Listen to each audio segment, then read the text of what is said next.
There is a space where you are all you need, where you are all you want. All there is here. Welcome to the Source Connection, conversations about who we truly are, the possibilities of creation and the new earth we are birthing, with your hosts, Tara Long and Liz B.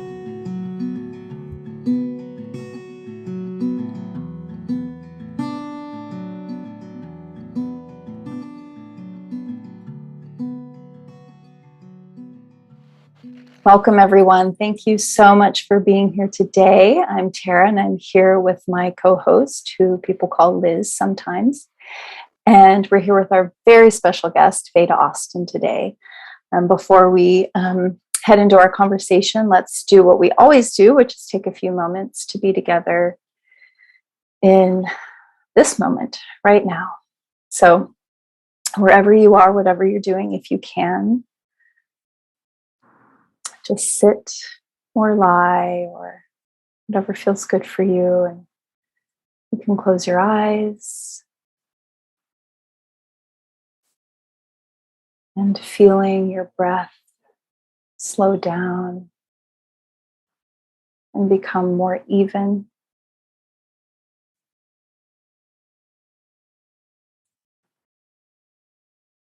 Feeling your body slow down and relax.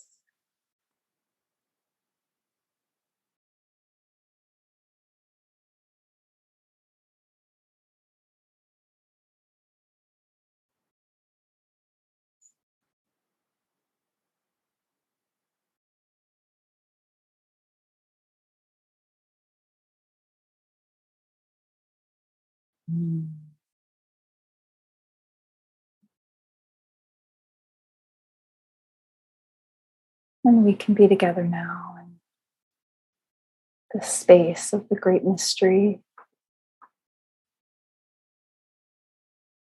that we all are.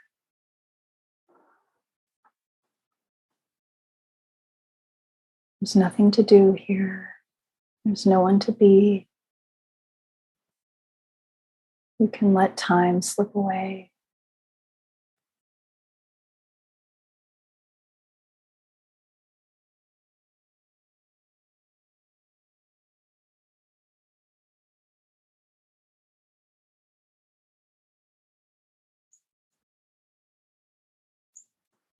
Connecting deeper to your source.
And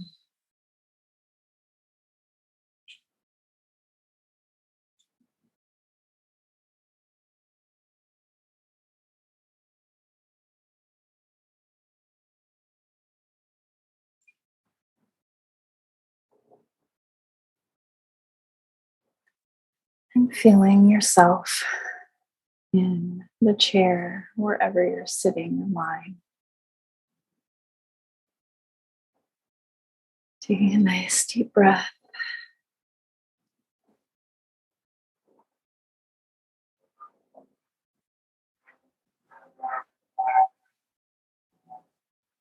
and the planes overhead, whatever else is around you. Feeling yourself fully, feeling all of yourself here in this moment, bringing all of yourself here in this moment to be fully embodied, to be fully present, to be fully you in all your brilliance. And when you're ready, you can open your eyes if you'd like and come back to the space.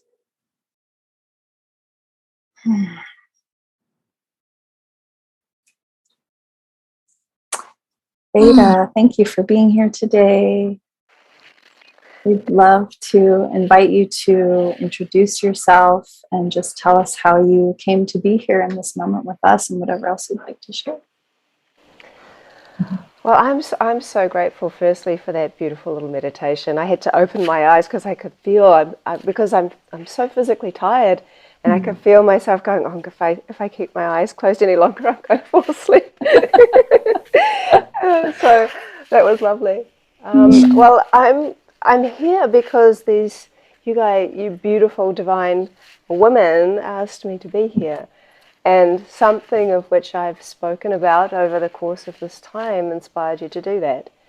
And for anyone that doesn't know me, I've been a water researcher and a lover of water for the last 9 years. And I've been a lover of water my whole life because really we are bodies of water in relationship with other bodies of water. And our first relationships are usually with the person that's caring for us. And so we often don't think about it like that, the water being people. But we're only ever a cut away from leaking, or an emotion, like tears away from fluid, a toilet break away from fluid, an exercise away from fluid. And yet when we look in the mirror and we see this physical body, we don't realize that we see everything, if we have sight, through the lens of water, because our eye lens is 99% highly ordered, structured water. There's nothing we see in the world that isn't seen through a lens of water. And so within the realm of work that I do, I was inspired by a number of people, but 3 particularly. And they really got me into this place of inquiry. As I always say to people, don't believe everything you see. Don't believe everything you like see on in Instagram or Facebook or social media. Don't believe everything you read. Like, if you can, discover something for yourself. And so the first person that intrigued me with what he was sharing, and I know he intrigued many people around the world, was Masaru Emoto's work. And sadly,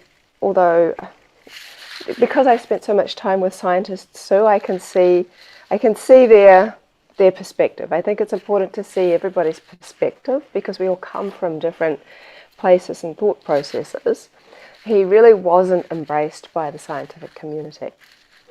But he was greatly embraced, and his work was greatly embraced by so many people around the world, because he really opened the doorway for people to see themselves as bodies of water that are sensitive to thoughts, emotions, and their environment. And so within that realm, he would take photographs, flash frozen photographs of water microscopically. And he would have, and I'm sure most people already know this, I'm probably saying all the stuff you already know, but I think it's still nice to just kind of recap. That he would get 2 cups of water, one with the word love, one with the word hate, and he would take a small amount of that water, flash freeze it, and photograph the crystals that formed or didn't form.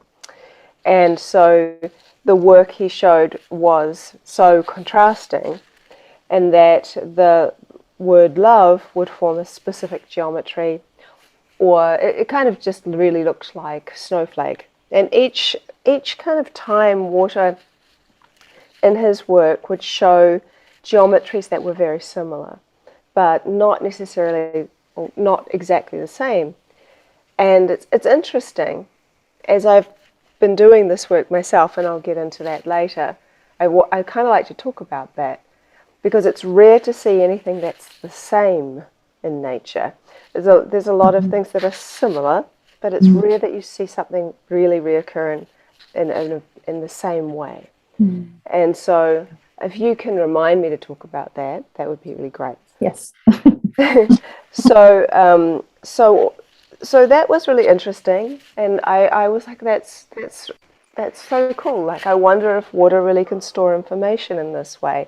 I wonder really if water is sensitive to words, to thoughts. Like, we're bodies of water, so we're sensitive towards words and thoughts and all these different things. So it kind of made sense. And then the next person he's become a friend of mine. He's a French microscopic photographer called Laurent Costa. And he's not so well known, but I talk about him all the time. And hopefully he really will. He is well known in France. But his kind of ethos behind taking these photographs is that he was not in the mindset of experimentation, and I can 100% jump on board with that idea. And he considered water to be his spiritual teacher.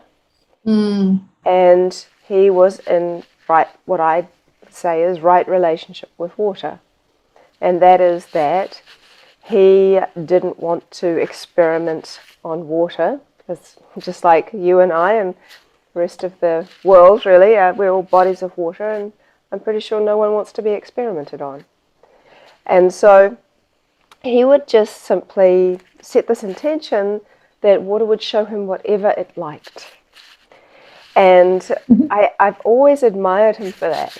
I always really loved that, because he stayed open, curious, and respectful.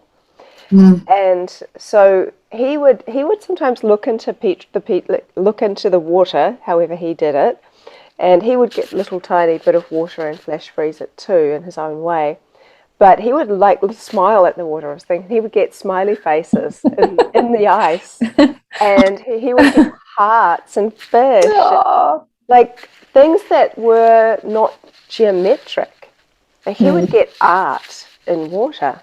Wow. And I got pictures I can show you as we go on, but it's nice to kind of hear it, and then you can identify, oh yeah, I remember she talked about that. So when you see his pictures, they kind of like, as soon as you see the smiley faces, it just makes you smile.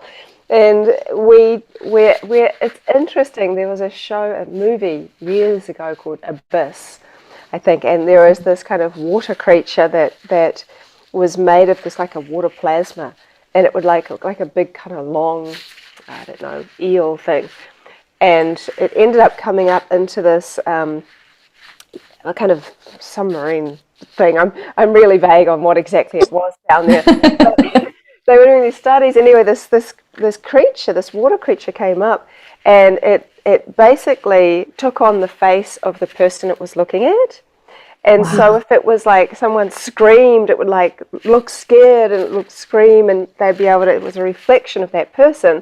But when someone smiled at it, it would smile. And it was very interesting, because that's kind of what Laurent was seeing. He was seeing water reflect his expressions. And I've seen that in my work too. And the next person, and then that's the end of the people. Otherwise I can go on too much, but I think it's nice to put it all into context. Yeah. Is that his name was Thomas Hieronymus. He was a radionic engineer, and he made an interesting observation that when he went into a Parisian meat market, he observed that the freshly placed organs of an animal appeared to be affecting the way the frost froze on the glass behind where they were placed. For example, the frost would freeze into the shape of a liver organ above the liver organ, and so on and so forth. And his hypothesis was there seemed to be some kind of life force energy emanating out of these organs, even though they were no longer attached to an animal. And he put that down to the fact that there was water in the blood, and that the water in the blood still had this blueprint, and it was sharing information with the water that's in the air. And then that froze, sharing the information and forming structure. And even Rudolf Steiner says to his students, or said to his students, look at the difference between the way the frost freezes on a butcher's window compared to that of a florist's. And so that then led me on to thinking, well, I mean, this is all very interesting. And what inspired me about Thomas's work is that he was seeing it with his naked eye. He wasn't doing anything microscopic. And I didn't, back then, 9 years ago, have a microscope. So I was like, well, what can I do? The secret seems to be in the freezing. And, it's kind of where the invisible becomes visible. And people don't tend to look in their freezer all that much unless they're opening it to get something out or put something in. We don't tend to even really look at ice cubes very much, but they're actually really interesting. And, well, if you're me, they're really interesting. And then, and so I had some amazing spring water that I'd had a healing experience with. And I had a glass petri dish from another project I was working on. And so I thought, well, I think I'm just going to project a thought into the water and freeze it in my freezer and see if something happens. That was my very basic rudimentary thought. And I had zero attachment to what would happen because I figured, I don't know if this is going to work because I don't have a microscope and whatever, all the regular things you might think. Yeah. So I was holding my petri dish of water in my hand and I saw this bit of fluff floating around in there. And I'm like, oh God. So I put my hand in to take the fluff out. And consciously thinking, I wonder if my hand will have any impact on the water's quote unquote memory. Mm-hmm. And so I thought, oh, well, that'll do. And so I put it in the freezer with the peas and the broccoli and the ice cream and all that stuff. And I kind of forgot about it. And then a few hours later I came back. I'm like, oh yeah, let's have a look. And so I pull it out and hold it up to the light and I took a photo on my iPhone. And that photo really launched the last 9 years of work and 64,000 photos of water responding in this way that I'm about to tell you that it does.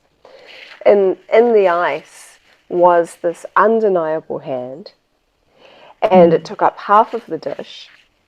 And I have to say that when I saw it, there was a combination of amazement and kind of being freaked out.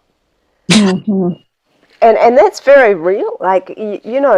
This kind of thing is not something you would normally see.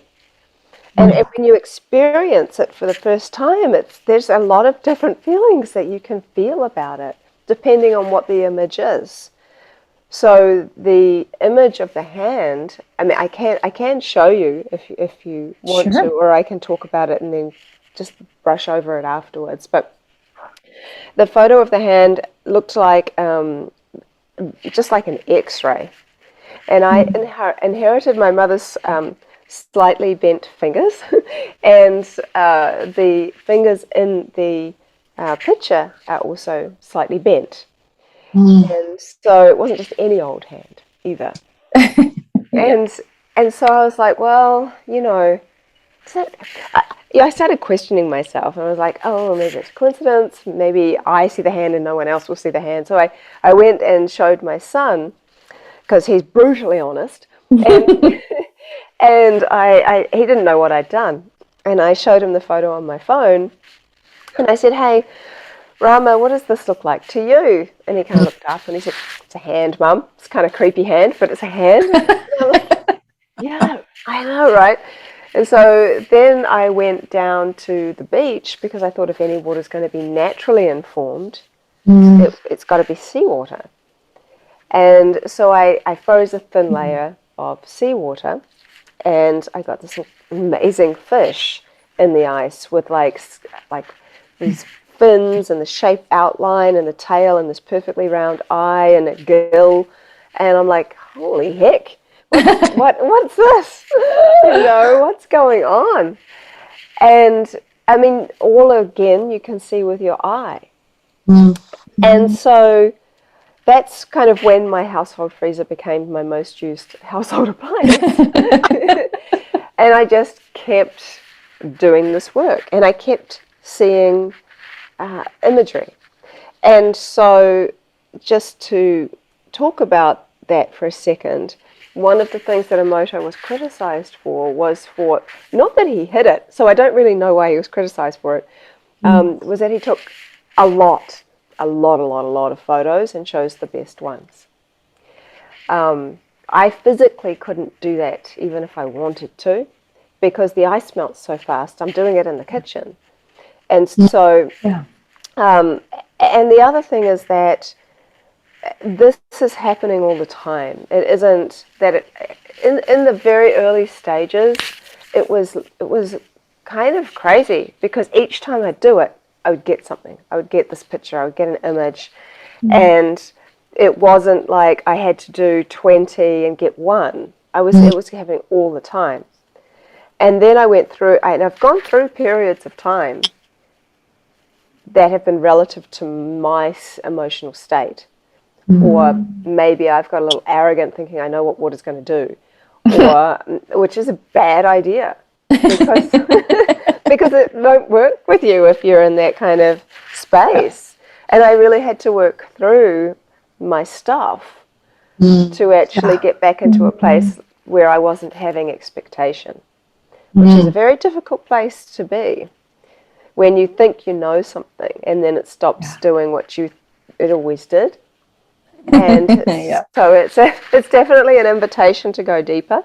And then when I did that self kind of introspection, oh my God, I'm so tired, I can't even speak. But we start like looking at ourselves deeper, and we can kind of get through that, and then you get very unattached to an outcome. And I think that's one of the things as people, we tend to get very attached to outcomes. I remember, just digressing slightly, someone saying to me, we're talking about love. And this person had been in relationships, she's just been hurt and kept choosing men that were, she thought were different than the other person, and it ended up these repeated cycles of behavior. And she said, oh, love just hurts. Love is so painful. Love is this and love is that. Actually, the love part's great. In love and resonance and harmony, it's just a beautiful feeling. But it's our unmet expectations that really hurt us. And that we have an expectation of somebody to behave a certain way based on what we think they should do and what we might do ourselves. The relationship that I formed with water has taught me so much more about love. I don't think anymore that water is just the elixir of life. I think water is the elixir of love. And I think that it really is about, water is kind of fluid emotion that we can see. We were talking about emotions on another podcast I did, and I said that if eyes are the windows to the soul, then tears are an expression of spirit. And that emotion is not something we can say to one another, oh, an emotion looks like this, because there's no physical thing. We can show, oh, our face looks happy when we're happy, or we can do all of that. We can give all the explanation as to why we feel emotional, but what does emotion really look like? One type of way in which we see emotion is when we cry, because tears come out of us, and in our deepest sorrow, but also, if somebody's tickling us like crazy, like my children do, and I can't breathe, and I'm laughing, and I'm saying stop, but you're thinking it's funny. I'm like, it's not funny, but still, I have the response of tears sometimes. Yeah. But in our deepest sorrow, our body is so sophisticatedly together that when we cry, our face is shaped in a way where the tears come out of our eyes, come around our cheeks, and they're designed to go into our mouth, because those tears have been ordered in such a way to help ease and heal our pain.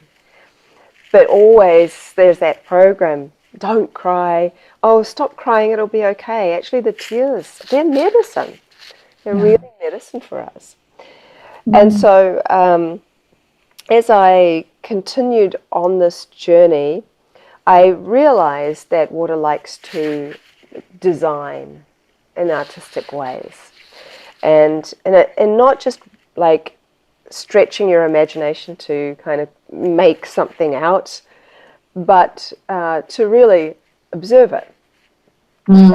So I started using photos of people as an inspiration, and I would put my petri dish of water on top of their photo for 30 seconds. People always say, why 30 seconds? I just happen to like it. It actually doesn't have to be that long. And a lot of people think that the longer is better, but it's not necessary. Water is already knowing. And once you develop your relationship with water, I've observed that water already knows what I'm going to do. Yeah. I can just wave it over something. I don't even need to, it's like, okay. But it takes a while to really, relationships grow and evolve. And so, but anyway, I'll get sidetracked if I go down that track. So I would use people's photos and faces, and I would see their specific features in the ice. And like I did Sadhguru, and you saw his beard and his profile, and my friend Wendy, and all of these I'll share in a minute, because really seeing is believing. We still live in that society where it's like you can talk about it till you're blue in the face, but when someone sees it, it's like, oh, right, okay, I understand. Yeah. But there's so many different things you can do. You're only limited to your imagination. So I would use words, write a word and do the same thing and see something that's relative to the word. And as I started to become more familiar with water, and what I say to people in the early stages, because I teach people how to do this, and I do workshops, and you can download my my technique. But I always say, before you expect water to just start doing stuff for you, which is the most common thing, because people see my work, but they don't see all the work I've already put in for this to happen. Yeah. And so often that's with life. You know, you see somebody who's become seemingly an overnight success, but usually that's not really the way it is. Right. There's usually years of work. There's lots going on there. But I say, get to know your water. Like, become curious. That's a really good kind of word and place to be. And so if you're using tap water, get to understand what the regular patterns of your tap water look like. You know, and when you do that, and you go, oh yeah, I can see that tap water, the lines are quite disordered. Occasionally it might do this, but then when you put it into like a singing bowl, and you pour the tap water once you know its patterns, and you put it into the singing bowl and you play the bowl, and then you take some of that water and you freeze that, you'll notice that there has been a structural change. You may start seeing fern shapes, you might see little hexagons, you might see little flowers, you might see more curved, long shapes. That means that there has been a structural change. And that fundamentally is so helpful, because that's, even if you can use any modality, you can use Reiki energy on your water. You can take that water, and I say to people, you know, that really don't have a lot of other things they can do, I say, well, put some water into a bottle, hold it to your heart, and wait until it can hear your heart beating. And in the same way that tears are like a medicine, and in a similar way, although I don't know, I haven't done this myself, but I've certainly read that it's a thing where you can put a seed and hold it in your mouth for a period of time, so that the saliva shares information about your body to the seed, and then plant it, and the plant will actually grow abundant in the minerals that you're lacking. So it's like a medicine that's for you. Wow. And so if you kind of think about it in that way, then the water that's held to your heart is you're sharing your information with the water. It gets to feel your resonance, your song. You know, all our cells are moving and they're vibrating and they have their frequency. And the water, it knows all of that about you. You're connecting. If you hold it long enough, it will understand what you need. But if you have also done a lot of work, that's another way where you can give back to the water. Yes. And you can actually, you know, I say that water has what I call an energetic state of health. And I say that because in my more professional capacity a few years ago, I worked for some people who, where my main role was to identify the crystallographic patterns of different types of water. What is their signature pattern? And this is a very interesting observations. But when you see that certain waters have certain patterns, like spring water will generally form what I call star or fern hexagons. They're kind of like a star shape. They don't have like the lines around them, but you can see that they're a hexagon and they have like ferns on each line. And they're very, very common with what you would see in a healthy spring water. And as I just said, tap water tends to be disordered, and I won't go into all the RO and everything else, all those stuff. But when you see that a water change, tap water I kind of suggest is a little bit like someone who's sick. If somebody is told by their doctor that they have a disease, so how they feel though is up to them. That's their emotional sovereignty.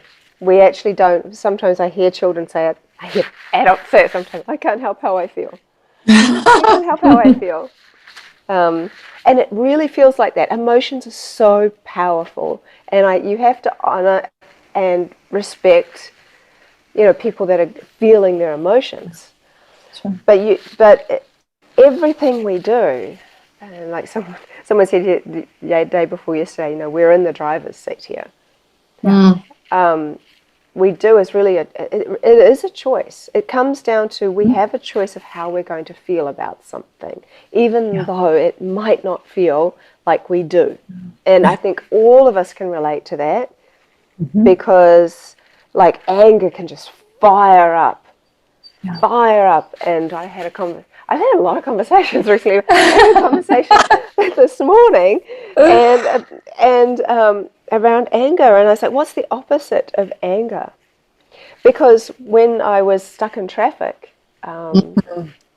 last night because of this big car accident, and hours and hours and hours, you know, we were stuck in traffic, and all these people were slowly going by, and I was like seeing one guy was just like slammed his hand on the steering wheel, and he was like really mad, and like people, you could see them just like, oh my god, this is so annoying, so frustrating. Sometimes road rage is a really real thing that we all can physically see, people getting enraged, you know.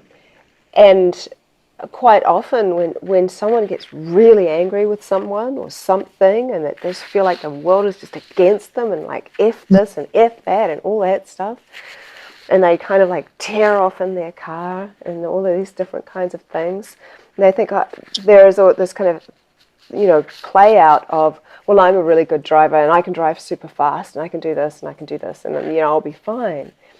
But actually being in anger and doing something or anything, you're really reacting in a way in which is it can be very dangerous.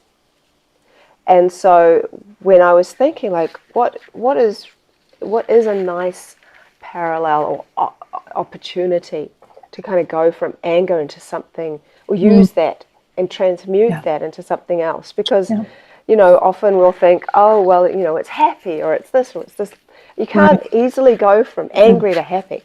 Yeah, It's not necessarily realistic for people that are feeling furious. Yeah, But I actually think it's more protective. So if anger's coming up, then if you can transmute that into a protectiveness, especially I find for men, because men, I've been around I've had first-hand experience with that, where I've been in a very dangerous situation with someone in a car who was really angry, and we ended up being in a really horrendous car accident, and he died. And he did it on purpose. He said, if I can't have you, no one can, and turned the car into the truck. And so I'm speaking from absolute experience. Yeah. But if he had gone into this place, if he could, but he had got clinically depressed, so his chemicals were all out of whack. But he could have gone into the space of, if I can use that energy to be protective.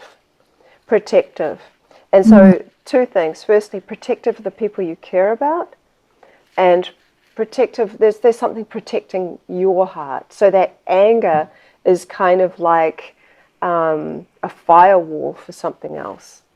It's like a play out for the frustration or pain or something that's happened from when you were young, or all these different kinds of stuff that's just deep seated and it comes out every now and then.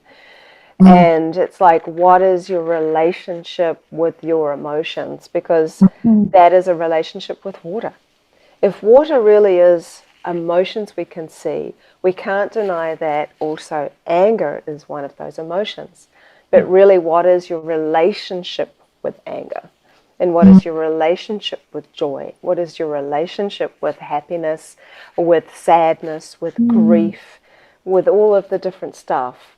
And often it will come down to very simple things, which we can then, if we get to that place, if we're strong enough to look it in the face and go, why do I react like this? How do I want to respond? We get back into that place where it's like, I have an opportunity to decide how I want to respond. So there have been times where I felt angry because someone put me in a position of danger because they were angry. But how I deal with it, it's like, it's interesting because I tend to wait. I've learnt to wait, even though, it's like that boiling feeling. Again, an analogy to water, that boiling feeling. It boils up, and it even within Kundalini and the idea of energy movement, I mean, really that's all of the waterways. Like, it's like this water blaster sometimes that just like fires up out of us.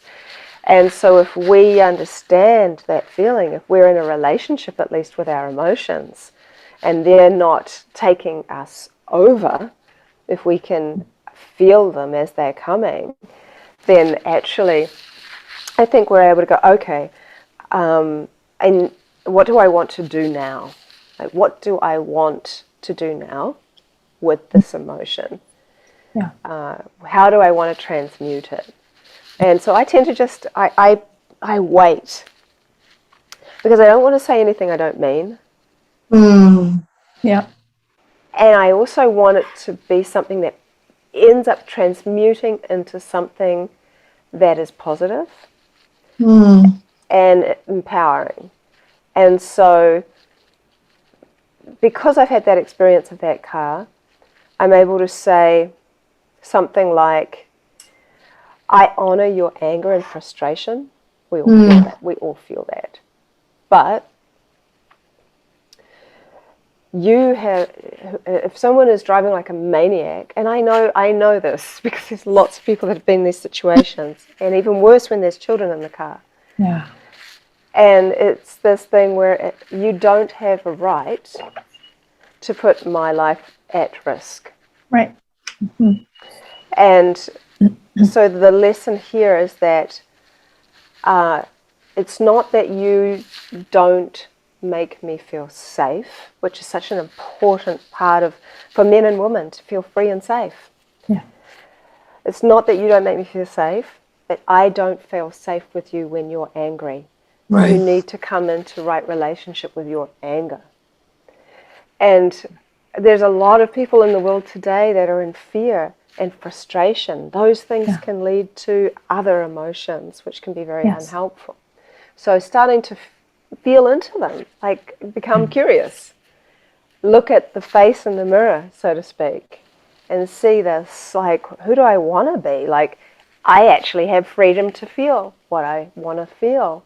It's a very rare thing because we always say, I can't help how I feel. Mm-hmm.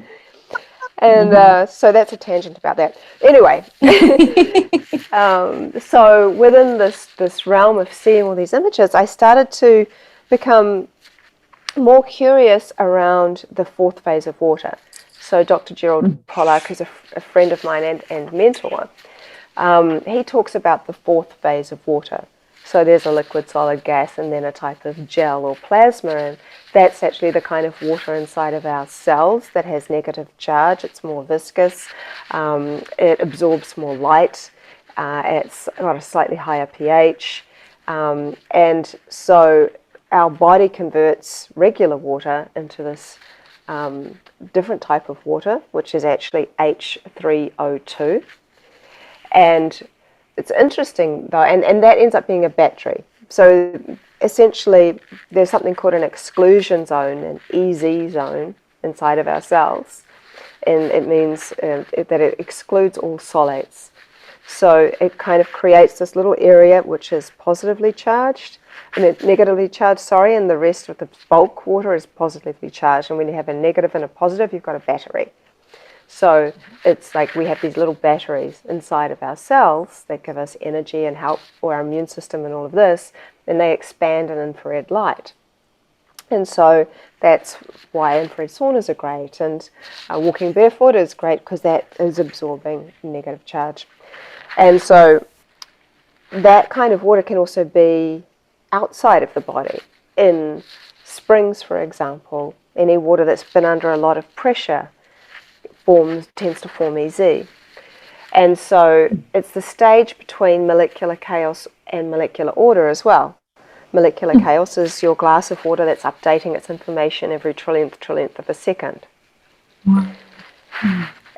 Molecular order really is, water starts to become ordered, and then when it's frozen, it's in a state of suspension. So when people say to me that are learning to use this technique, do you have to like have a dedicated freezer to this work? Does it have to be empty and only for this? And that comes into relationship too. It's like, well, no, because that's not real life. Right. Not Right. terribly many people have a spare freezer just for crystallography. Right. And you know, most of us have a freezer full of stuff, and so that's real. But anything that's frozen is in a state of suspension, so it's not influencing the water. And so what I started to observe, which is why I was talking about fourth phase water, I became more and more familiar with that. I wanted to see if I was missing something, and I started opening the freezer earlier and earlier and earlier to see what was going on in there, and I observed that within around about 5 minutes, and it's different for each freezer setting, something interesting happened where the water kind of splits into two phases, where it's of course it's ice and it's liquid. I call them informed and uninformed water. So in the same way that you have a glue and glitter picture, when you're a child you might have been given a piece of paper and a glue stick, and you draw a picture with the glue stick, you get some glitter or sand and you sprinkle it on, and then you hold it up and you shake it off. So your conscious expression, your influence, is the glue. And the water that has been most attracted to that inspiration, it is adhering to the glass petri dish and creating and designing. And then the water that has not taken on as much of that information is tipped away. And then you freeze what's left behind. It's a very simple technique, but what you want to be doing is capturing the first freeze, because water freezes in layers. It's a really interesting thing. Even if you freeze water for around about 15 minutes, which is way too long, but it's not completely frozen. And I always, in my workshops, I demonstrate that. And you'll see you can crack through various different layers of water. And what we're wanting, though, is the first freeze. That's the freeze which is going to show you and reveal to you the most information relative to what you were thinking. However, because water is the rebel element, and it defies the laws of physics and gravity, and it also has its own expression, and this is an important thing, I think, to talk about, is that always, because Emoto has paved the way for people to understand or comprehend that water is responsive to thoughts, words, etc., etc. What I've observed over all of this years now is that it's not that it's just responsive to us, but it appears to be able to communicate, which is an entirely different kettle of fish, so to speak. Yeah. So, what do I mean by communicate? When I'm talking about water in that way, I'm not talking about water kind of being like a photocopier, like you show it a photo and it'll show you the picture. Although I've seen that multiple times, and I kind of rarely do that anymore, because water doesn't. I don't feel like I need to. I'm more interested in to actually see what water has to say. And so, what I mean by being responsive is when I'm proved wrong in my thinking quite a bit, and that happens a lot, because it's hard sometimes when you see something repeated. So I've done a lot of repeat studies. For example, the sound of Om, it tends to form these round circles, like rings in a tree trunk. And so in my arrogance, I assumed that if I played a gong, it would probably do something similar. It's not like a really terrible kind of assumption, but it was still as an assumption. As far as assumptions go, it could have been much worse, but still. And so rather than show me anything to do with circles or designs like that, water designed the actual gong with a mallet on top. It showed the instrument. And I'm like, oh, okay, well, I wasn't expecting that. And so I've asked water questions, not showing it anything. And I've asked water, do you know my name? And it designed this VA, linked in exactly the same way that I actually link my initials when I'm writing and signing things. And I've said to water, could you connect to my mum? And so my mum, she passed away in 1999, and she really was truly an angel on earth. And I used to live in Japan, and it was before the days of cell phones and computers and all this stuff. Make me sound like I'm 100 years old, but anyway, so we would write letters to each other. And at the end of every letter, my mother would attempt to draw a circle, because her circles were really bad, and she'd put a heart inside of the circle that looked like a misshapen roti. And so in the ice, after asking the water that question, I saw a misshapen circle with a heart in the middle. And it was so meaningful and beautiful to me. And now every year on her birthday, I do the same thing, and they seem to be getting more beautiful. I get a misshapen circle with a heart in the middle. And so as we kind of go along with asking questions, for example, I've done work using words which we which even from an artistic point of view, we would all interpret something different. So I used the word ego, which when you are needing to draw ego, I mean, people would all kind of come up with something eventually, but it's not something that we don't necessarily have a sort of symbol or for ego. Yeah. And it's a very human word, and it's kind of like it's a philosophical kind of thing as well. It's like you can talk in great detail about what ego is. And it's going to kind of probably be different for different people. But when I wrote the word ego, and I have to say that water doesn't read words, water reads the energy of words. And so within that word ego, I got this inflated body, big shoulders, and this like skinny neck, and this little face, and this giant balloon head. And it was an art piece, really. You could sit there and go into depth about the significance of what that all meant. But how could water really know what ego is?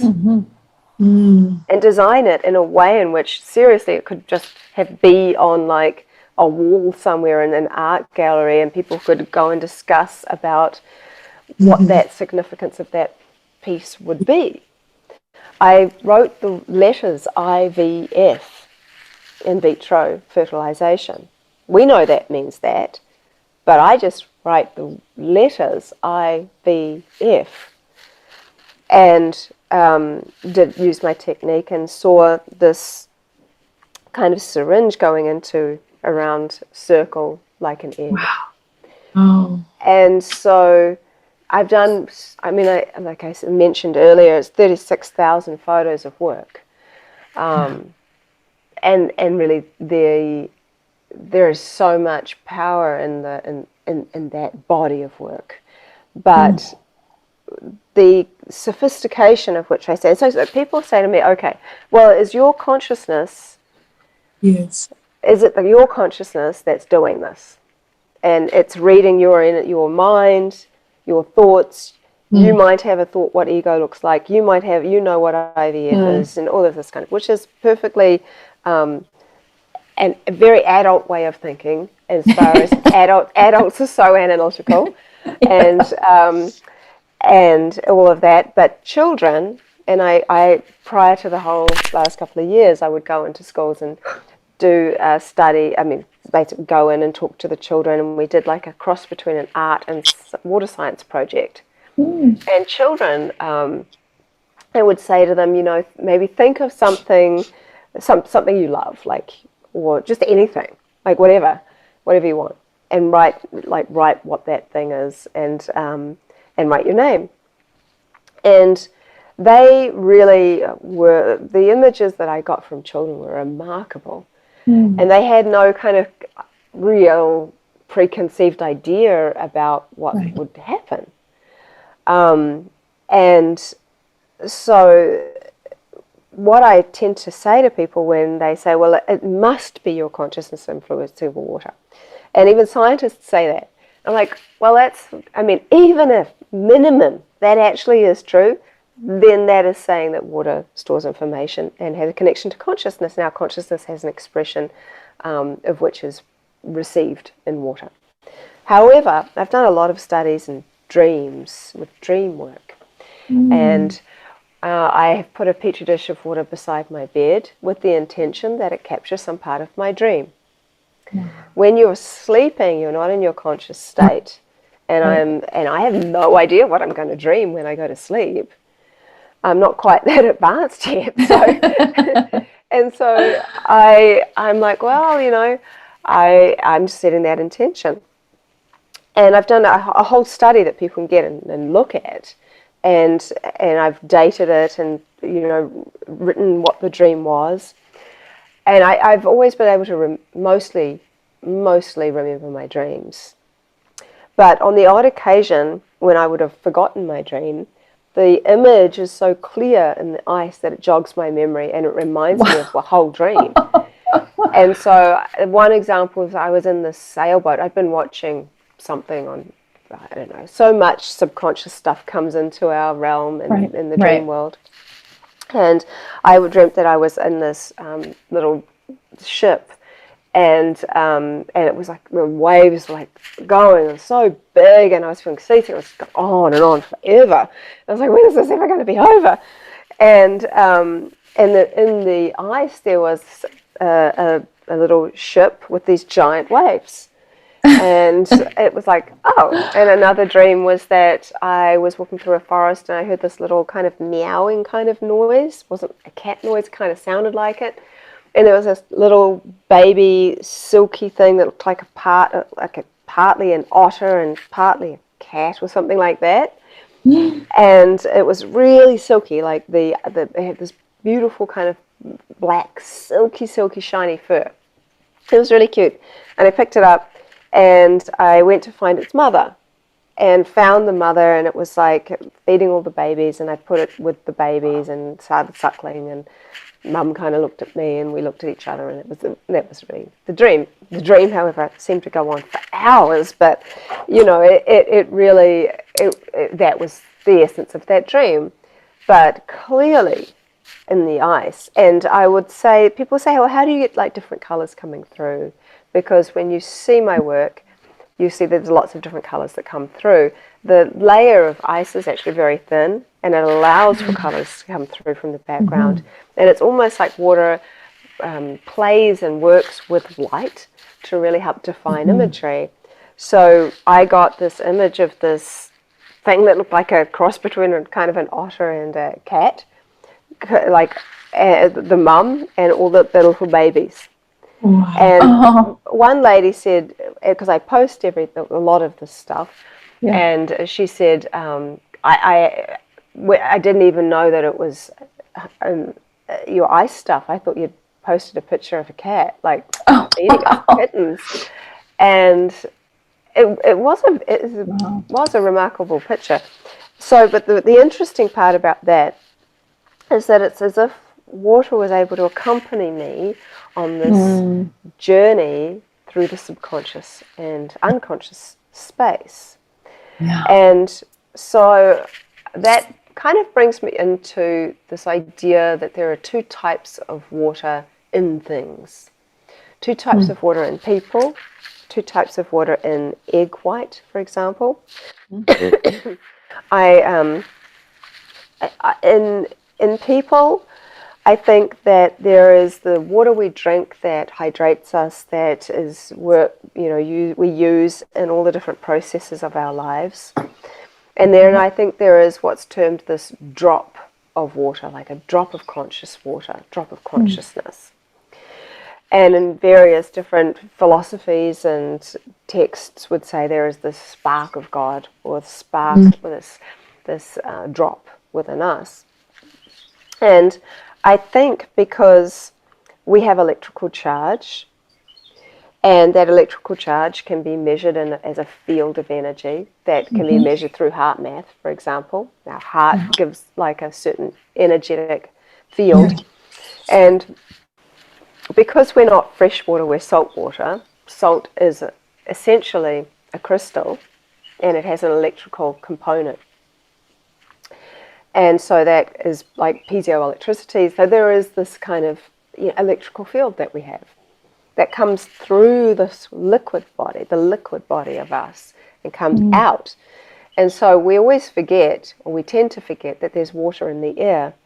And I think that the water in the air is attracted to our electrical charge, and it's like this feedback information where that water is, we kind of use it almost like a giant web antenna of energy, and that gives us the information into the body. And that's how we can feel into a room, feel how somebody feels to us without even touching them. We're sharing information outside of the physical body. But the other thing we can do, which I think comes into the two types of water, is that firstly I'll say, anything that we see in the world, is brought in through the lens of the eyes. Anything we hear is heard into the ears. Anything we taste is taken into the mouth. And anything we touch is felt through the body. Do we ever experience anything outside of this body? Everything we touch, we're touching that thing, but we're feeling it through the senses. So we use all these senses to experience the world. What do we ever really experience outside of the body? And I would say that we do experience some things. We experience things like having the ability to observe ourselves. When we observe ourselves, and whenever I observe myself, I'm always about here, and I can sort of see myself speaking to you. Like I can observe myself right in this moment. We have this ability to observe ourselves. And it's a wonderful tool. When you do that, you're not in judgment of yourself. You're simply watching. And it's kind of like that witness. And so we can all do that. And when we dream, we can actually also observe what we're dreaming. And we do that. People talk about astral travel. How do they do that? And when somebody dies, what happens to their soul? What happens to their spirit, their subtle body? How does that, what happens then? And so I've spoken to and interviewed several people that have had near-death experiences. And what's interesting is that 3 of them all said the same thing. They said they felt their body rising, and then they looked down at their body being resuscitated and thought, oh gosh, I hope that person's going to be okay. They had no attachment to the physical, but they had become the observer. So when I think of water, I tend to think of water as the observer. And within us, we are bodies full of water, salts, minerals, and consciousness. We are ultimately creating memories in every moment, but we're not even realizing we're doing it. Whenever we recall anything in our life, anything that has happened to in our lives, even down to when we began this conversation, that is now a memory. We're constantly making memories. If we think of our life, it's all memories, all of it. All we really have is now. And in that now that's gone.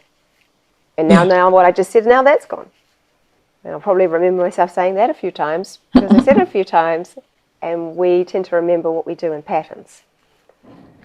And so it's like, if we're bodies full of memories, then how are we holding all these memories? Like, what even is a memory? I mean, that's something to really kind of think about as well. Like, what is a memory? It's like a snapshot of time. And how do we see it in our mind's eye? How do we see things in our mind's eye when we are essentially like these meat suits? There's something so incredibly subtle within these realms, this watery realm of the body. And the secrets, I can tell you, the secrets are always in the subtleties. And so I think when somebody passes, if they still have some electrical charge in their body, they can come back into the body. When that's gone, they then can transition. And that feeling of rising, well, if the sort of spirit drop is a fluid in the body, then I think it because we know so little about water, honestly, we really don't know much. We think we do, but we just know it may be a drop.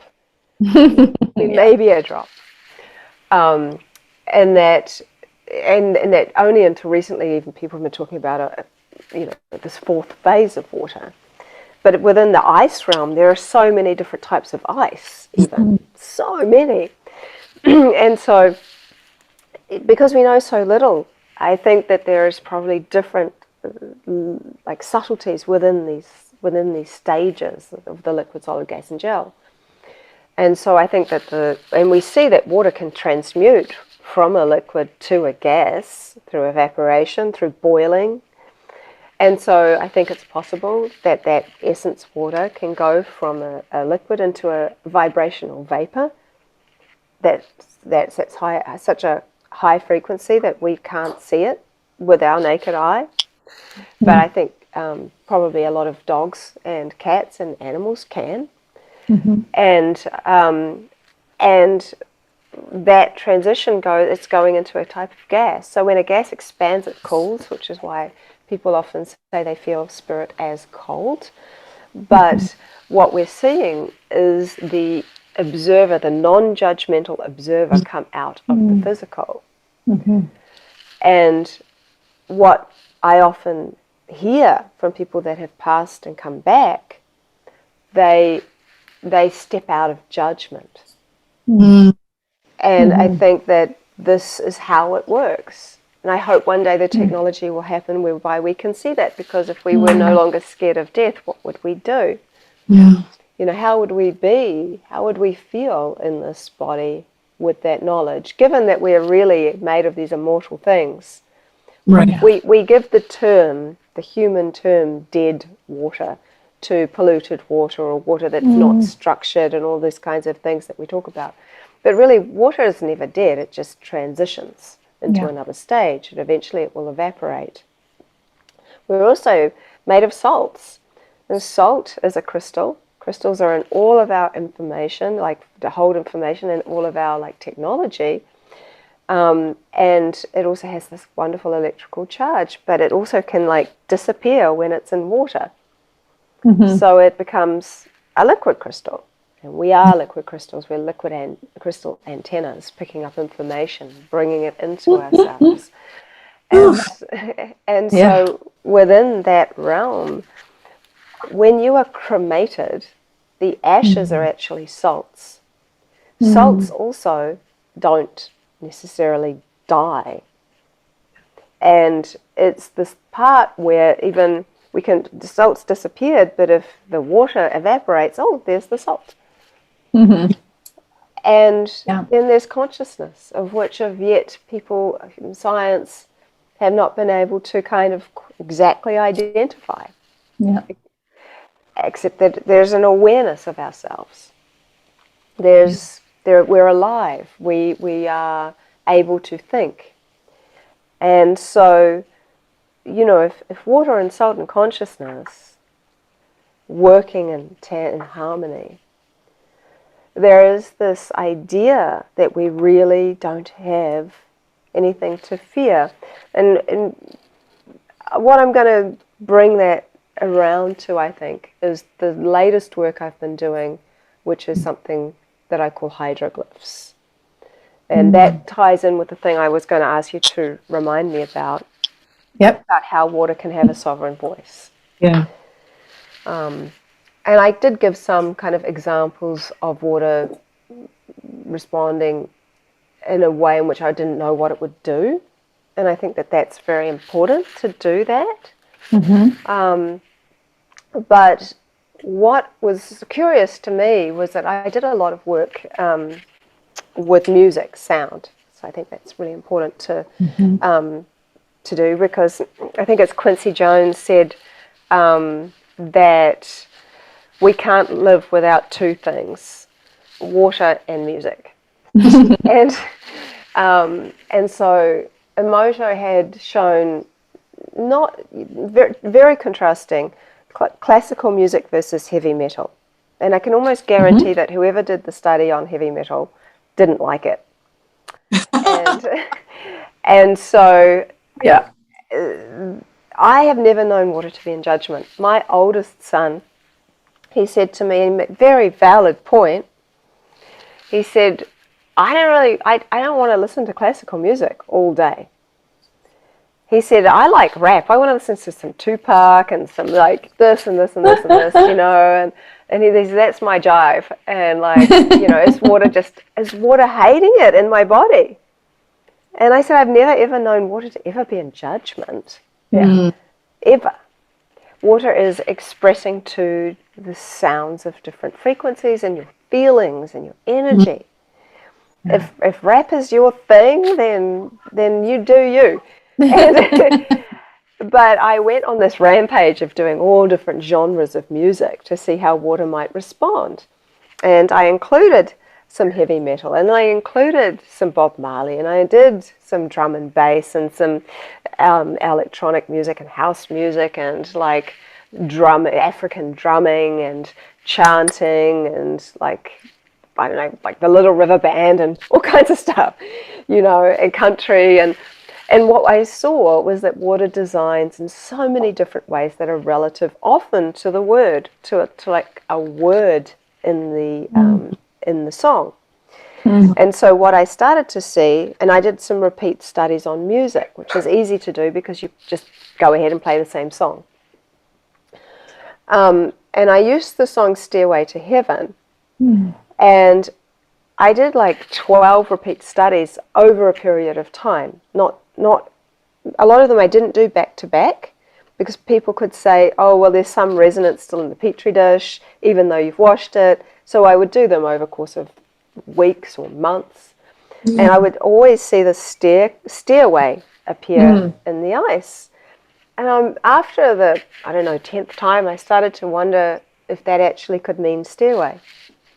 And so I wrote the word stairway, and I used my technique, and I saw a stairway in the ice. I'm like, oh, that's interesting. I wonder if I'd do it again. And then did it again. And then I did it again and again. I did it 50 times. And I did 50 times over a period of time. Yeah. And I'm like, you know what? I actually think that means stairway. This is kind of really not what I was expecting here, which is always good, because then I know I'm on the right track. Yeah. And so what then happened was that I thought, well, what do you do with a stairway? And I was like, well, you climb up it. Specifically to that song is like a stairway up to heaven. Yeah. And so I wrote the words climb up, and I got the stairway. And I did that 50 times. So to get one, what I call hydroglyph, I have to have seen the same image appear in the ice at least 50 times, which you can see then it is not random. And so what I started to realize is that the hydroglyph for stairway is layers of meaning. And now I have somewhere in the region of 35 hydroglyphs for different words, and each word has a story as to why I've used it. Now, what's so interesting about this is that I have a private Facebook group called the Secret Intelligence of Water CMP Lab, which is like a massive mouthful. I don't know why I had to make it so long.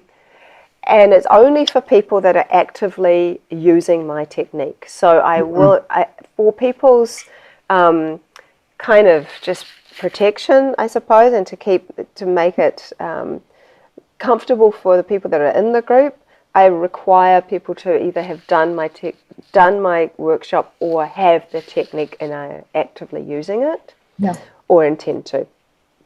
And so what's interesting is that within that realm, within that group, there's lots of people sharing really interesting stuff. And so the first lady, I saw, she started posting, and I saw these amazing images she was getting. And so I reached out to her and I said, wow, you have an amazing relationship with water. Like these pictures of these dogs are like amazing. And she told me her story, and this is relative to hydroglyphs because she's now working with me, helping me discover layers of meaning of hydroglyphs. She's in Slovenia. But her story was that she had been doing the technique for nearly 6 months, and all she saw was what she terms as grass-like shapes over and over again. She says in Slovenia, water only ever does grass. But she'd also been going through her own kind of stuff, and that is not to be denied. But then she kind of came out of some of that emotional stuff, and she'd also had some physical stuff going on. And she has had two dogs. One dog had passed away and the other dog had been unwell. And so she started to get more interesting crystallography as she started to become more in right relationship with herself and feel better about who she was and all these things. And so she was been really worried about her dog that was not well. And he was like a whippet, I think, and her other dog was an Afghan dog. So they're very specific looking dogs. And so she'd written the word tulip or something. She wanted the water to show her a tulip. But all week she'd been worried about this dog. And so what she got in the water were these images of her dogs, and she was like, "Oh, but I asked for a tulip," and then and she said, "But it gave me the dog," and she said, "I was so surprised to see my dogs," and she said because there was a little dog standing on the head of the big dog, and the little, I think the one was the one that passed. And she said she's found these tiny little things that look like tulips around the side. And she said, why did water show me the dog and didn't show me the tulip? And I said, because water doesn't do small talk. Water goes straight into the heart of you. You know, art is the heart of water, and it designs so beautifully. But then I said, look, you know, you clearly have this wonderful relationship. And I said, I commend you for keeping going for 6 months when you were only seeing grass. Wow. And so what's interesting is that now I have someone in India, some people in the States, someone in Australia. But obviously, I'm originally from New Zealand, and we're all seeing hydroglyphs. And we're able to starting to find these layers of meaning, and to do that, someone from across the world, and this is different water, different country, you know, so it's like a global language. And so and it's so actually so sophisticated. For example, the creation glyph, which is one of my most favorite glyphs. I recently posted it on Instagram, like actually as it's kind of starting to melt, and you can really see it, and you can see how textural it is. The creation glyphs have these little two, what I term as seeds at the bottom, and then these waves that take up the entire dish. It's a very specific look. But what's so interesting about the creation glyph is that there can be 3 or 4, there are 4 stages of it. So sometimes you'll see 2 or 3 in one dish, and sometimes you'll see one stage of it. In the really kind of one I just described, where it's really wavy, that is also the meaning of fire. Then there's one which has no seeds and it's just the waves, and that's water. Then you have one that looks like feathers, that's air. And then you have one which looks like speckles, that's earth. So within the creation glyph we have elements. And I haven't found what ether is yet, but I can guarantee it's going to be there. And so within that I thought, it means creation. But now I've seen it also has these elements, which is so interesting. And I was trying to see if water could show me something in a time frame, like Monday, Tuesday, Wednesday, Thursday, and all this, and it doesn't do that. And it won't do yes or no either, because that's just I mean, I don't know. I can't even guess as to why I don't see that, because it's me assuming that I think I know with this conditioned mind. Right. So so I ended up going to holidays like Easter and Christmas and like Waitangi Day, which is a New Zealand public holiday, and things like that. But I wouldn't do really anything. And then a lady we're working on a mini-series about my life and work. And so she directed a series, kind of became a cult series called Magical Egypt. So she's very familiar with hieroglyphs.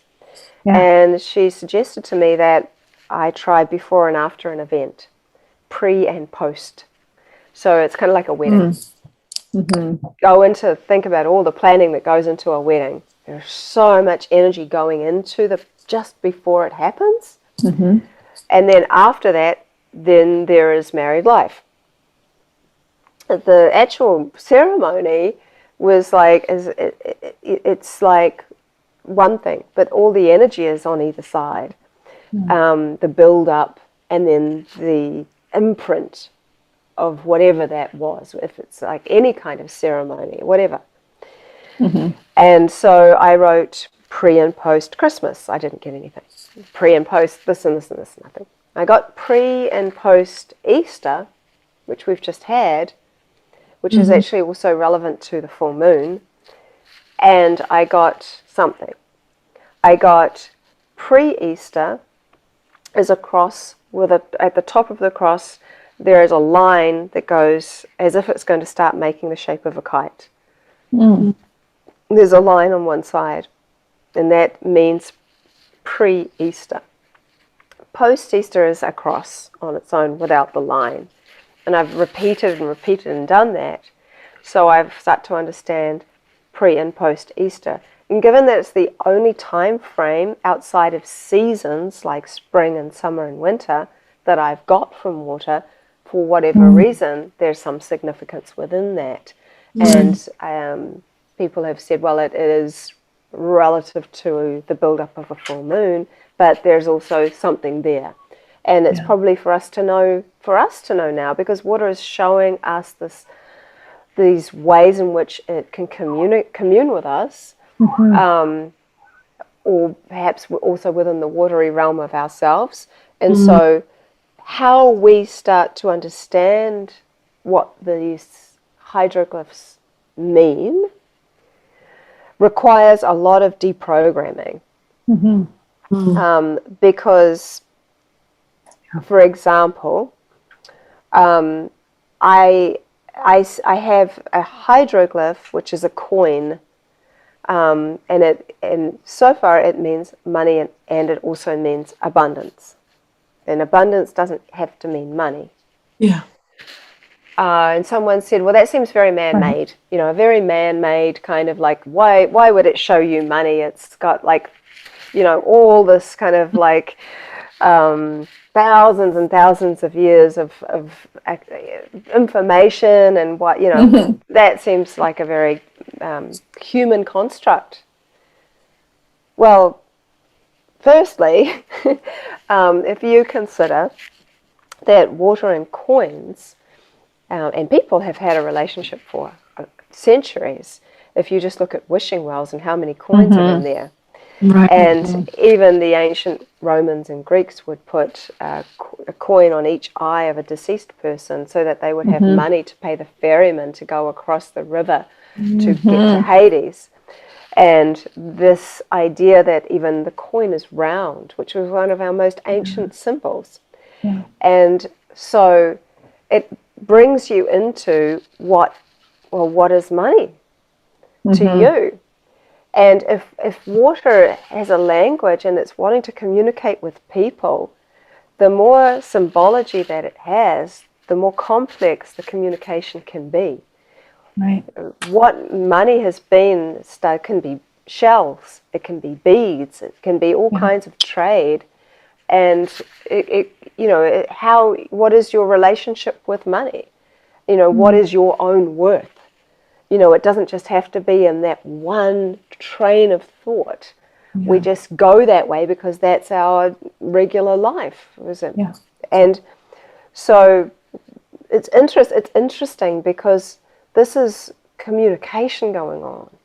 If we don't have a symbol for money, then we also don't, we're missing out on a great deal of information that might be helpful if water's trying to put it into context somehow.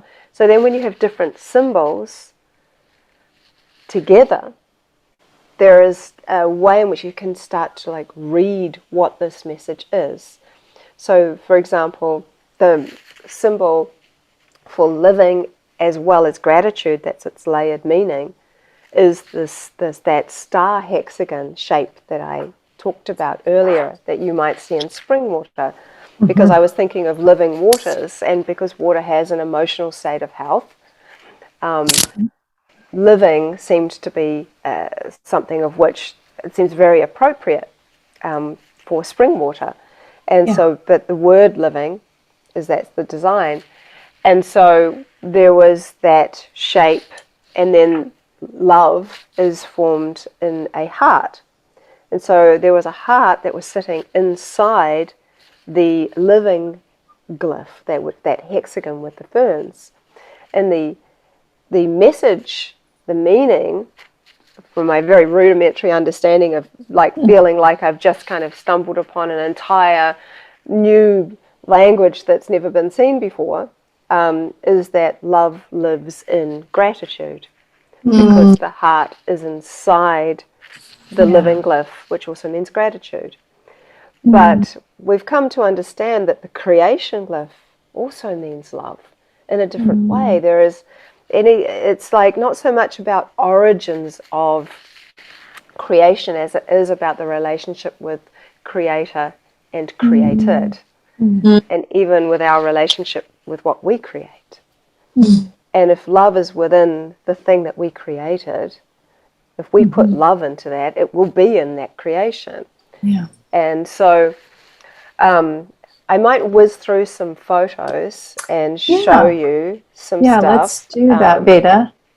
And then you kind of have a little bit more of a visual. I'm gonna go out on the limb here that there's so much to explore within this that I would love to invite you back so we can continue, because even the questions about, almost like this is an introduction to all of just the theme and just the perception and just the idea of that. So continue to go deep, and you don't have to answer this right now, but the invitation's out there. We'll go. Well, absolutely, I'd love to. Yeah, got lots of questions. Yeah. So these are the photos that Laurent Costa took. These are those microscopic photos of bases and hearts, and you can see how adorable they are. Oh, so cute. So cute.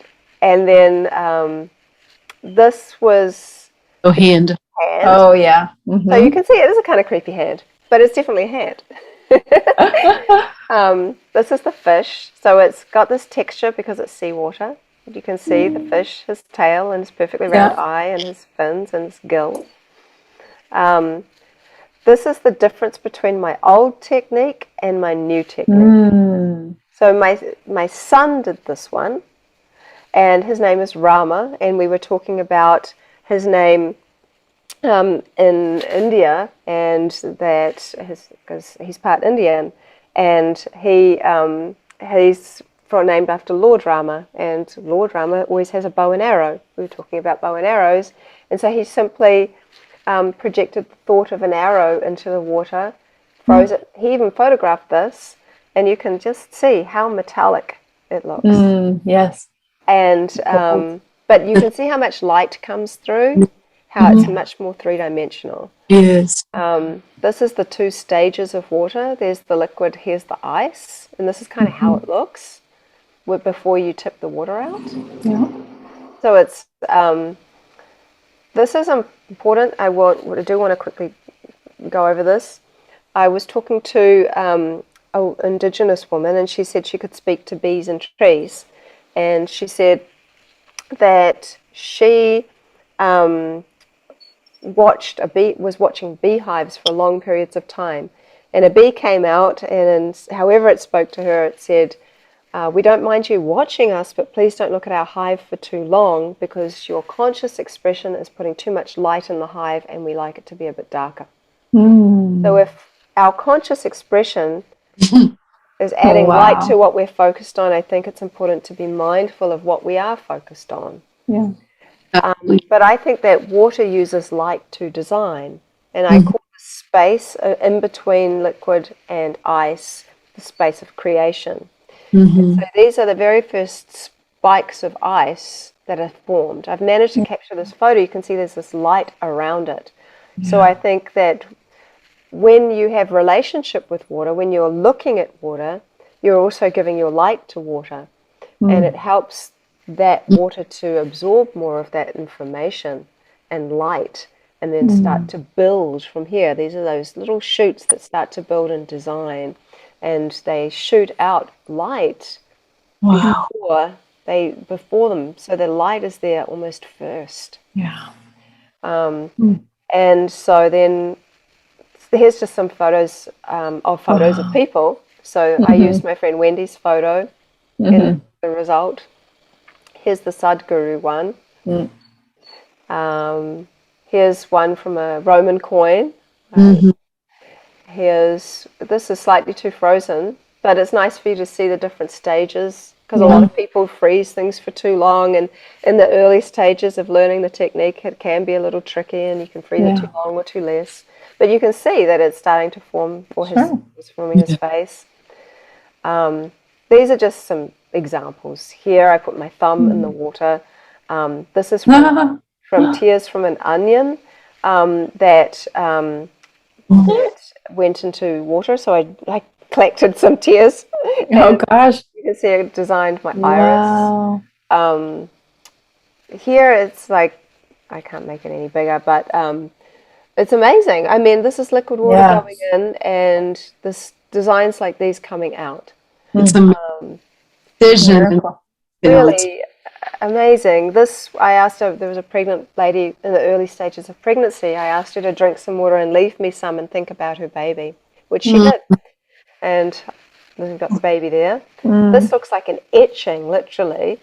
And I went into a cafe and I saw there was this dog, like a schnauzer dog like this, and it was drinking from a bowl that they left out for thirsty dogs. And I'm like, oh God, I don't know if I can, how am I going to ask for this? So I go, I say to the lady, I said, could you please give me like some of them takeaway cup dog water? Dog water. And she like, okay. But then I brought it home and froze it, and I got such an amazing picture. Beautiful. What's cool about the middle one here is that my daughter had a book, all of different birds, and this is an owl. And so I put a piece of cardboard halfway down the face of the owl, and I put the petri dish of water on top of the cardboard so it didn't see, if you want to use that term, the eye. So it designed the other eye. Wow. wow. This is where I've put water in front of a movie and left it to it. So when I do these, I tend to try to stay out of the way of it. So I don't watch the movie. I don't stay in the room for the music. You know, I leave. And, you know, that created Batman. I've got ones for Avatar, which is the cover of my book, The Secret Intelligence of Water. I've got one from Jaws, various different things that I have done. I mean, like, there's just countless pictures, but they're all beautiful. And kind of, this is the design. This is how I write my initials. This is really just for your reference. And this is the best. We've got a more improved ice version. This is the misshapen circle with the heart from my mum. This is my mum and me. So sweet. There's another one. The details are just incredible. Yeah, right? This one I did for a friend whose dad had passed, and I asked the water to connect to his dad. And interestingly, it's a more long story, but I had left it overnight, and a lot of the water had evaporated compared to the other dishes which hadn't, which is very unusual. And I just froze what was left, and all the water formed into a heart. These are just some examples of hydroglyphs, just to show sort of the process a little. So the hydroglyph for imagination are these empty stars. They don't have the lines in them. And there are 64 examples of that over here. Wow. So we know that it's not random. Yeah. This is one of which we've all seen, the people working with me, which means message. It's what I call a frilled angle. I like to try and find an example of something in nature that it looks like. So, Part two. Oh, yeah. you know, there's all the different message glyphs in here. When I say other potential meanings, it means that I've done quite a number of tests already, but I haven't done 50. Here's the coin. As you can see, it's very three-dimensional. You can really see all the kind of details. I mean, this one looks like it's just copper coin. Yeah, it's a gold coin. Yeah, that play on with light in the. Now this is interesting because this is the fern hexagon. That means living and gratitude. Interestingly, it has another meaning. That someone who was told they only had a few months to live asked me to find out from water what death looked like. So when I wrote the word death, I saw the living glyph, and I'm like, oh, that can't be right. Of course, my thought went straight to that can't be right. And so I kept seeing it, and I'm like, wow, of course, because water doesn't die, water only transitions. It does not see death in the way that we do. And you can see them all here. Wow. They're really beautiful. With what I call the winter tree, because it doesn't have leaves, it means change. But it's not a potential meaning anymore. It actually means winter. I love this one. I don't even know how. I don't even know how you can get such amazing colors. Like sometimes I do a lot at sunset, and it really plays, and the golds and stuff you get, it's really amazing. The lotus means enlightenment and purity. I happen to just like these. I threw these ones, and I'm still in the process of putting them all together because I've got so many photos on my phone. But free energy is so cool because this one looks like a pyramid, like a Tesla coil or something, and these geometries coming out, and it looks very similar actually to the spider web. Oh yeah. And sometimes you will see this, in conjunction with other glyphs, which is really interesting. So it's really good to see what those are. And I have a list, the hydroglyph PDF people can get, and I recommend they do, because if you don't get imagery, it might be that, and by the way, that lady from Slovenia that said she only ever saw grass, she did see some other images, but she was only focused on the grass. And so when she went through all her 100 of photos, or however many it was, she started to see that there were hydroglyphs that she didn't even know what she was looking at, and water had been talking to her all along. And so it could be that there are more sophisticated messages there for you, that actually water might not necessarily show you a cat if you want to see a cat. It might show you a message about your cat through hydroglyphs. Right. When I said to water, what is a hydroglyph? It answered me in hydroglyphs with the message glyph and the living glyph, meaning living message. There's that fire, water, air, earth that I was talking about.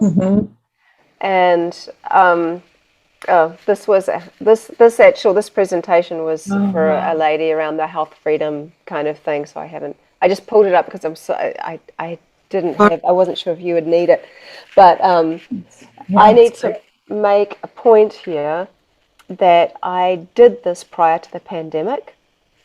This one. This is not me projecting anything.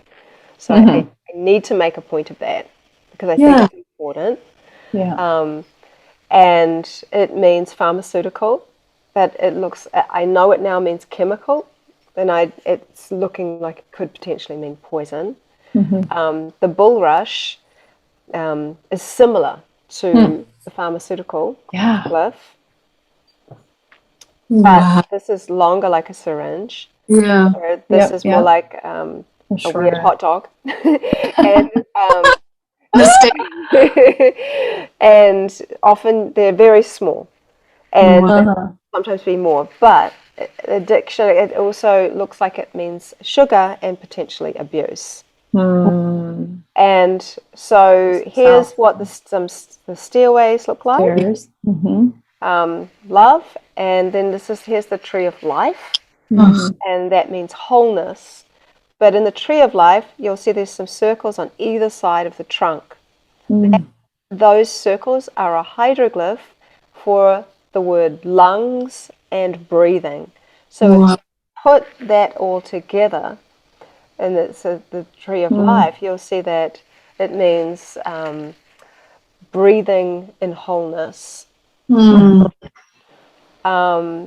So here's the one I kind of gave you a suggestion about, where this is the fern hexagon with the heart in the middle, which is living in love lives in gratitude, or living in gratitude.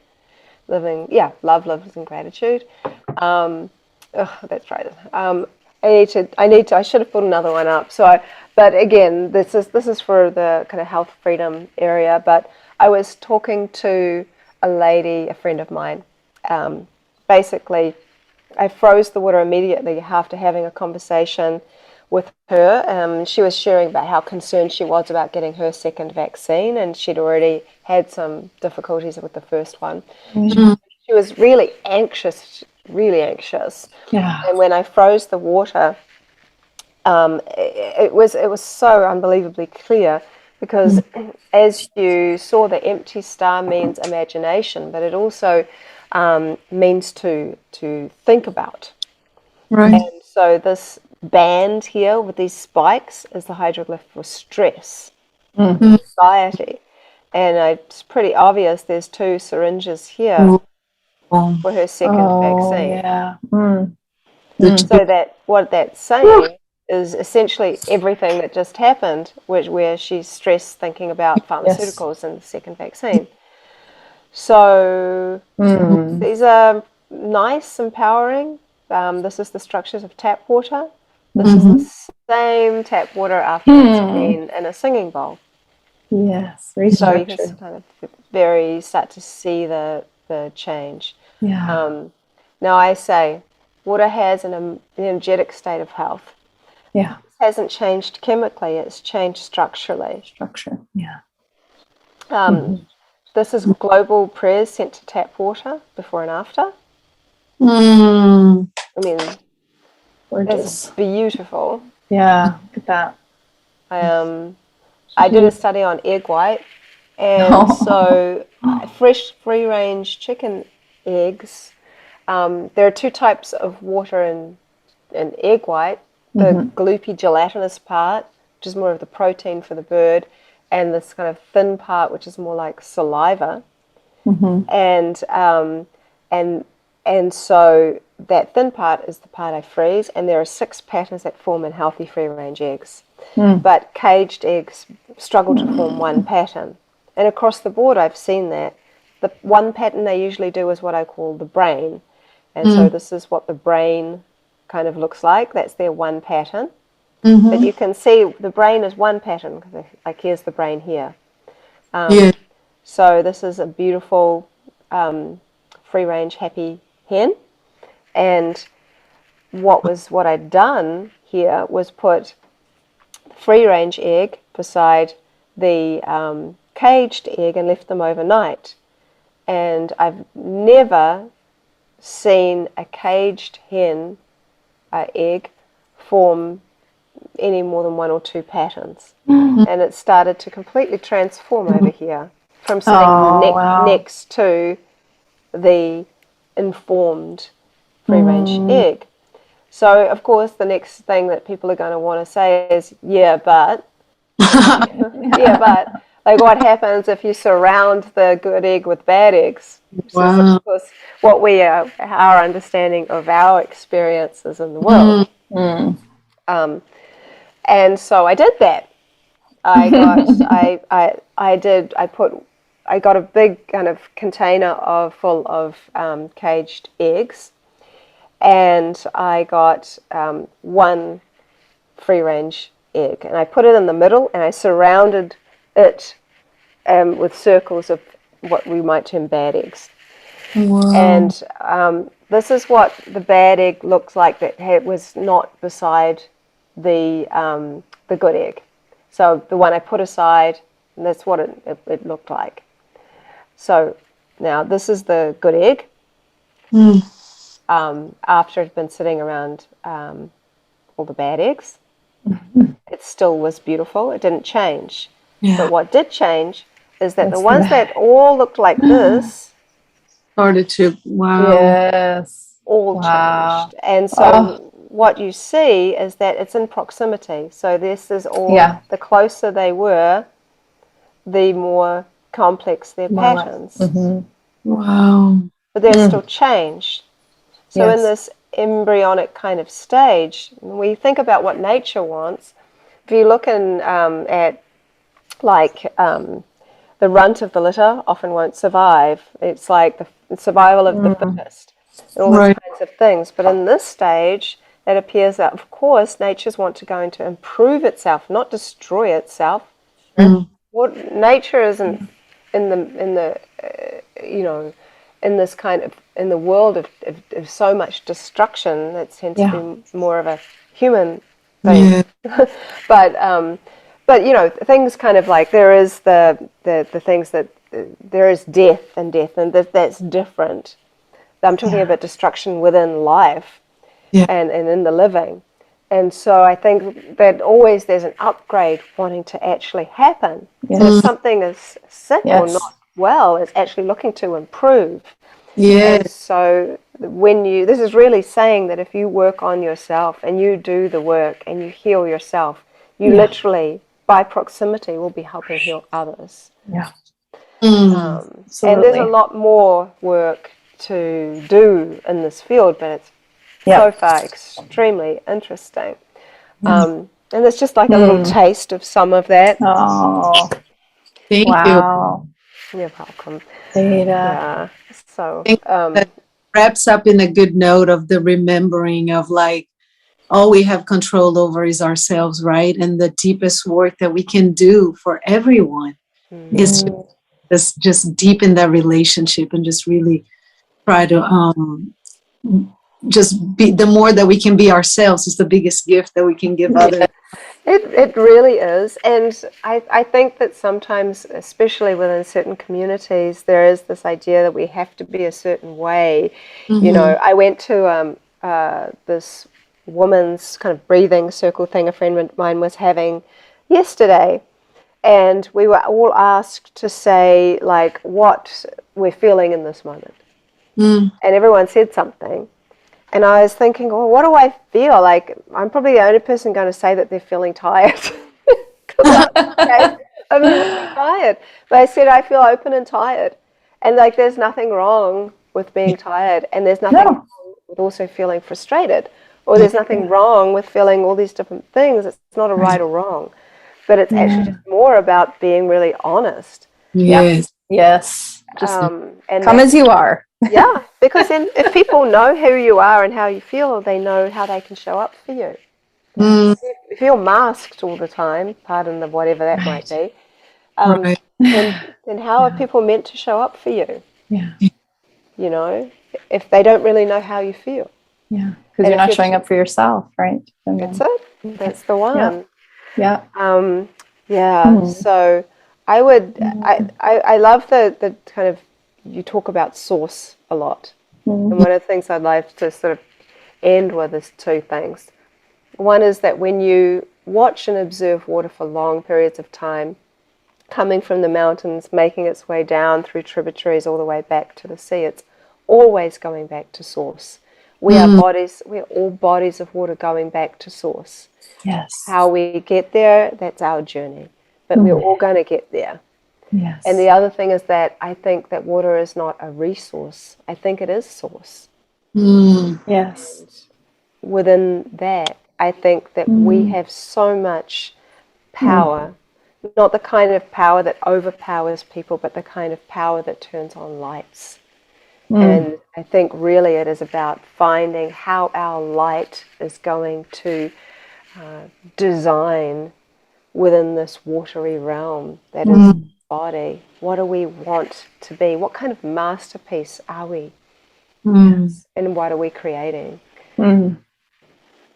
Wow, thank you, Veda. You're so welcome. What a friend water is. I feel so such a friend, isn't it? I just it is. For helping us collectively understand and bring that forth so we can shine the light in a more conscious way of what we're here to do. And I had told you that before. I'm so grateful that you came and showed up. How lucky are to get Oh, wow. I know. a taste of the goddess in the work she's doing, and the invitation is on for you to come a second time so we can deepen the conversation on that reflection of the outside water that you so beautifully shown to our internal water, all of that. So thank you. Yeah. Well, I love to talk more about all the different things people can do as well. Yes. Even, one thing real quick, you can just, even if you don't have a vortexing machine or you don't have any of that stuff, is simple outside of your conscious expression, which I found to be amazing. You can get a spoon and simply stir your water one way and stir it the other. Just creating movement in vortexes. Like water loves to move. I like doing this to my water. Oh, there you go. As There you easy go. as that, you don't even need Look at that. It's good. My daughter, so thank you for that, Yes. that tip, and we could show that. And can you tell everyone where can they find you before Yes, please. Sure. My website is vedaaustin.com, and I post daily on Instagram, which is Veda Austin _water, and on Facebook, I think it's Veda Austin @ Water Researcher. I think that you'll find me if you just look at Veda Austin. Yeah. Thank you so much. Oh, thank you, Veda. Thanks for being yourself. And same to you. Mwah.